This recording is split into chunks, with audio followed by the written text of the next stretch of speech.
ஓம் முருகா போற்றி. ஓம் சரவண பவ. உன் வாழ்க்கையில் எல்லாமே நான் தான் என்று முடிவெடுத்திருக்கின்றாய். இருந்தாலும் உனக்கு ஒரு அறிவுரையை சொல்ல வேண்டும் என்று நினைக்கின்றேன்.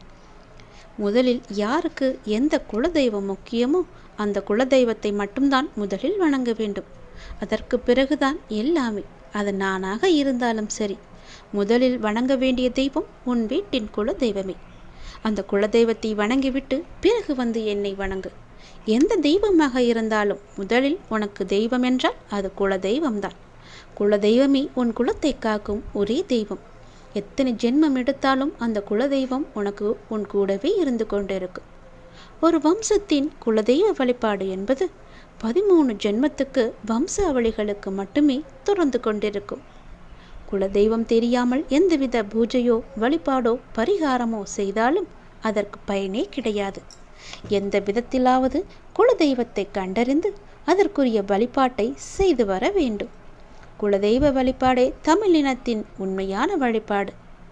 நீ எந்த தெய்வங்களை இஷ்ட தெய்வமாக வேண்டுமானாலும் வைத்துக்கொள். அது எத்தனை தெய்வங்களாக இருந்தாலும் சரி, எவ்வளவு பெரிய சக்தி வாய்ந்த தெய்வங்களாக இருந்தாலும் சரி, முதலில் நீ வணங்க வேண்டிய தெய்வம், உன் வாயிலிருந்து வர வேண்டிய சொல் உன்னுடைய குலதெய்வத்தின் பெயரே. உன்னுடைய குலதெய்வமே உனக்கு முதலில் தெய்வம், கண்கண்ட தெய்வம், உன் குலத்தை காக்கும் தெய்வம். அதை நீ மறந்து இஷ்ட தெய்வத்தை வணங்கக்கூடாது. அப்படி அது குலதெய்வத்தை மறந்து இஷ்ட தெய்வத்தை வணங்கினால் முழு பயன் உனக்கு கிடைக்காமல் போய்விடும். எந்த தெய்வமாக வணங்கினாலும் அதை நீ முதலில் குலதெய்வமாக நினைத்து வணங்கு. உன் குலதெய்வத்தின் பெயரை சொல்லி உன் குலதெய்வத்தின் அருளை பெற்று பிறகு எல்லா தெய்வங்களையும் வணங்கு. இஷ்ட தெய்வம் என்பது எல்லோருக்குமே இருக்கத்தான் செய்யும். உன் வீட்டில் விளக்கேற்றி உன் குலதெய்வத்தை உன் வீட்டிற்குள் வர வைத்து விடு. பிறகு உன் இஷ்ட தெய்வங்கள் எல்லாம் தானாகவே வந்துவிடும். குலதெய்வத்தின் அருள் மட்டும் உனக்கு இருந்து விட்டால் போதும். உன்னை அசைக்க யாராலும் முடியாது. எந்த துன்பமும் உன்னை வந்து நெருங்காது.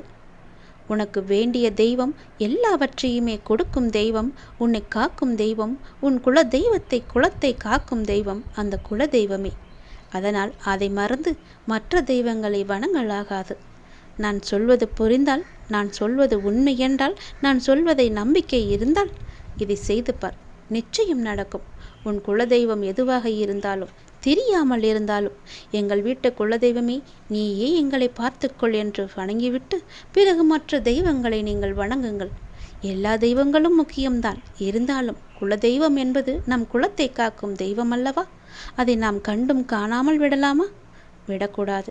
நம் குலத்தை காக்கும் தெய்வம் உன்னை காக்கும் தெய்வம் என்று நினைத்து உன் குலதெய்வத்தை எப்பொழுதுமே நினைத்து கொண்டேரு.